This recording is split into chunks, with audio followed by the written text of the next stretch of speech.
Good morning.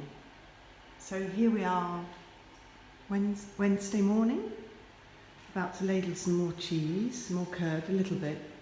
Yesterday I made about 700, but I thought if I don't show you this now, you won't know what goes on, because on Sundays this will be completely clear. This room will all be cleaned down and cheese put away. So I thought I'd show you a little bit of this now, and then you can piece it all together. So I've got a little bit of milk to ladle, curds to ladle. This milk came in yesterday morning. Over here are some of the cheeses I made the day before, and I shall clean those off, put all the cheese on the stainless steel racks and clean the moulds in a little while. So as you can gather, I'm here on my own, so I hopefully you won't get a bit seasick of me and my shaky camera. As soon as lockdown started, Blake went on to furlough. Blake usually works with me 4 days a week, and so I'm here just popping out a few cheeses on my own until the orders come back up, which they are now. Thankfully, everybody's realising what amazing foods and drinks you can get at online shops, and some incredible cheesemongers and cheese shops have been very creative and improved and started some online shops. So with me supplying them, that all helps keep everybody going, from the cheesemaker, from the farmer that supplies the milk, to the cheesemaker, couriers, wholesalers, etc. So this milk came in yesterday morning, about 5 o'clock. The cows are milked at 4:30. That leaves them half an hour to fill the tank with whatever milk I want, which is usually on average about 400 or 500 litres. I had the starter cultures to begin the acidification of the milk. The rennet gets added in the afternoon, and then it sits by itself overnight, and I come in the morning and start ladling when pH is at the right point. So I am generally going to speak about why I use raw milk and why I'm here at Fen Farm Dairy in Suffolk, what brought me here. But I just wanted to show you a little bit of the working part of making cheese, of the St Jude, before I take you outside and show you the cows and the reason why I came here, what the wonderful ingredients that this milk brings to my cheeses. As you can see, that it's little cubes, hopefully that will drain well. What started from this beautiful set curd and the lovely sort of fluorescent greeny yellow whey that's rising above it. Not so much butterfat in the milk now, although I do skim before I rennet. The cows are out to grass during the day and indoors at night, and we'll see later where they live and how that influences this beautiful raw milk. So I'm going to carry on and finish ladling these 3 little vats into the moulds. Turn them probably about half hour after I've ladled them. Turn them once and let them drain, and then turn them later on during the day. And they'll sit here overnight before they're turned out tomorrow morning. It's a wonderful, slow, gentle process. I always think that whatever I should do to the milk should be slowly and gently. Later on I'll show you where the milking parlour is. It's only about 20 metres away from me. So when the cows get milked, their milk gets pumped only once up to the tank upstairs and then is fed the tank. There's a long pipe that connects to the cheese room here, and the milk just rolls down through gravity and into these little vats, these little 70-litre vats, and then I add the starter cultures to start the acidification process, as I'm sure you know already. But I'll finish this and then we'll chat again later. So here we are outside now. Sometime later, we ladled the curd for the cheeses a couple of days ago now. And so I've decided to come outside to show you the calves, all the reasons, and talk about all the reasons that I'm here at Fen Farm, making my cheese with raw milk, and why I love using raw milk so much. Behind me are some calves that are born to the spring calving cows. They are just over 2 months old, now weaned. And so in a minute, I'm going to take you across the other side to where the calves are still on milk, and show you them and talk all about the raw milk cheese. Earlier on, when I was ladling the cheese, thank you for putting up with my 3 minutes of shaky camera, I was aware, looking back on it, that the whey running off the draining table sounded not unlike a horse relieving itself. So rest assured, I didn't have a horse in the cheese room, and that's how it is. That was the whey draining beautifully off all the curd. So the red brick building at the end is where the cheese room is, and I said I'd show you where the parlour is in relation, which is just down here. So you can see it, I'm very close. It's very at the far end there, so it's probably a bit too dark for you, but really close. So now we'll walk up and see the little calves that are still on their milk, past the barn where the spring calving cows are still coming in at night. So that's all bedded up ready for them. All the cows are out during the day, the autumn calvers are out completely, and the spring calvers come back at night. After milking, they'll come back in here where they're bed and their supper's waiting for them. Now we'll go up and look at the little calves that Sean's just finished feeding. So these are the calves that Sean has just fed their milk this morning. They've just had their breakfast.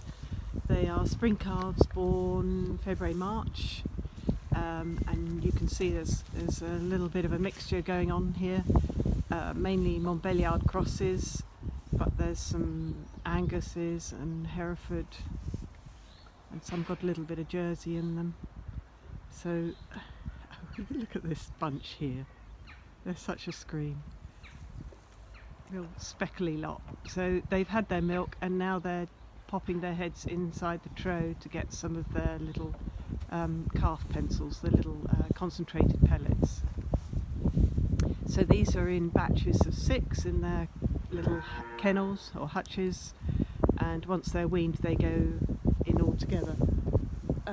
So there were 3 pens here and they're all in one today, yet they were moved yesterday. They've been weaned and they're in a bigger bunch, and then as they get older they go into larger and larger groups, so they've always got mates to play and be calves with, really.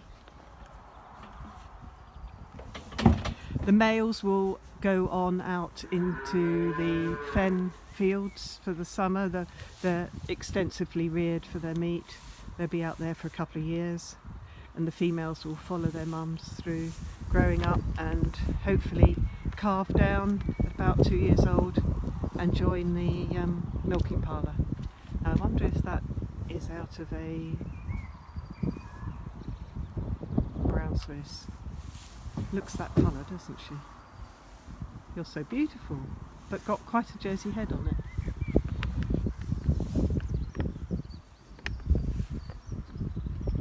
So I came outside to show you not only the care of the cows and the calves.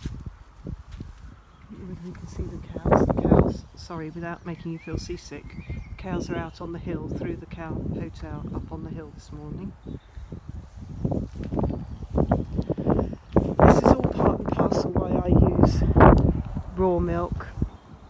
It's not only for the cheese, but generally raw milk comes from farms of a quality that's good for my cheese making, comes from farms that really care for their animals, I feel.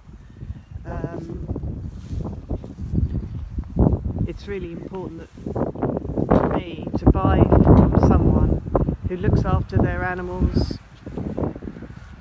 looks after their soil.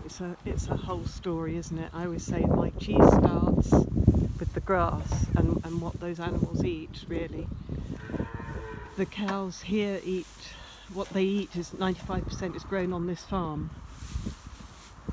So fodder beet, cereals, it's all mixed in, that's all part and parcel of what they eat. My cheese really is the terroir of this area, of this particular spot in Suffolk.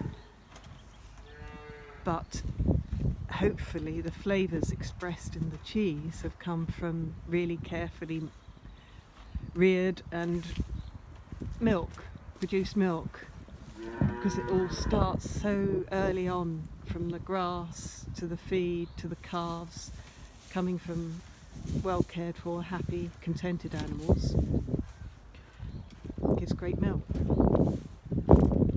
So not only have I got the lovely diverse flavours coming from all the different grasses, Johnny's moving away from pure ryegrass to mixed pastures, going back a couple of generations to all sorts of herbs and grasses in his lays in the pastures. It comes from the genetics of the cows. Oh, you've just banged your head, haven't you? That hurt. Teach you to be greedy. Ouch. The genetics of the cows. So it's not just a pure bred, it's all those diverse genetics from traditional breeds coming through. It's what they eat. And from the animal, it's their age, the stage of lactation, because the milk composition changes through lactation, like any mammal's milk will. So there are plenty of variables, which means the cheese is going to change in flavour throughout the season, as much because of the milk changes composition. So for instance, at the moment, the cheese is tasting quite savoury, quite vegetal, because the cows are out to pasture. When they come back in, their winter time feed means the milk goes up in butter fat and the cheese will taste more buttery. Hello, you. So that's to be celebrated with any farmhouse cheese, I think. It's like saying, why would you eat asparagus at Christmas time, or strawberries at Christmas time? They're not going to taste as good as when they're in season, so enjoy and celebrate the season as the milk for my cheeses changes.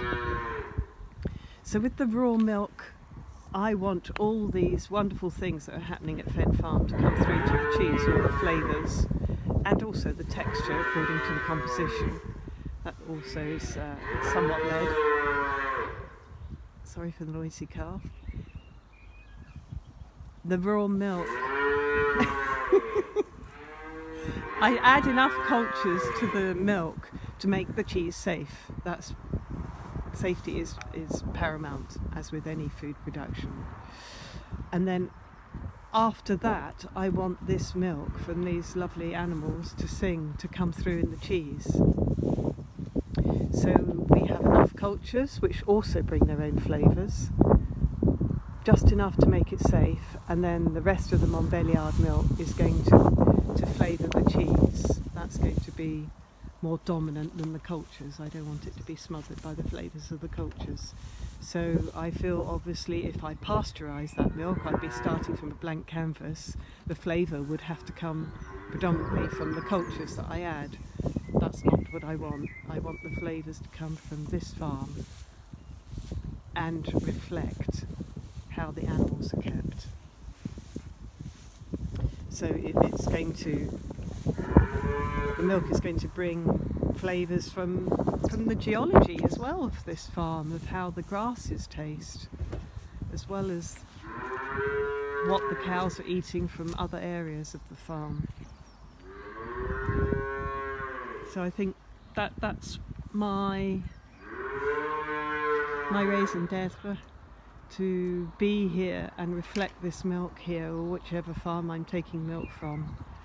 But I think I found a pretty good spot here. I'm very happy to be a small cheesemaker. I don't want to be large volume cheesemaker. I'm happy to have close contact with the milk and watch it go through the process of curd and cheese and ripening. I'm very happy to be all part of that, and that's really important, and that's why I've tracked down this place here to help me fulfill what I want to do. So in a couple of years' time it'll be these girls here, it'll be their milk bringing St Jude to your plate.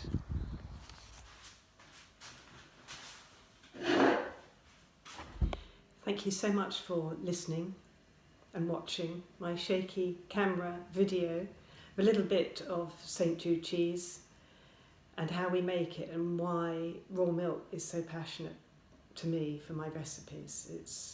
It's a given. I just enjoy being in close contact with the farmer who produces amazing care for his cows and the soil. I want to know what's happening with the cows when they're calving, what they're eating, and then we have a closer contact to the milk, and therefore, hopefully, good cheese too.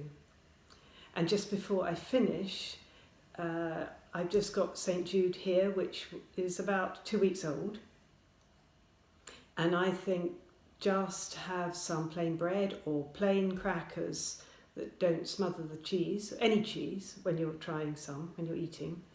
But of course, fruit always traditionally has gone well with cheese. I mean, who doesn't want to have an Eccles cake with some of Graham Kirkham's Lancashire? So one of my favourites is sour cherries, a little paste, a gel here, which is delicious. These have been marinated in Pinot Noir and go really well with St Jude. But otherwise, it's also good cooking cheese. Try it, see what you like. Thank you very much, and I hope this is encouraging for everybody to try cheeses, different cheeses, and see what's available in the amazing British Isles that we live in, and all those passionate cheesemakers that love making the best cheese for you at home. Thank you very much.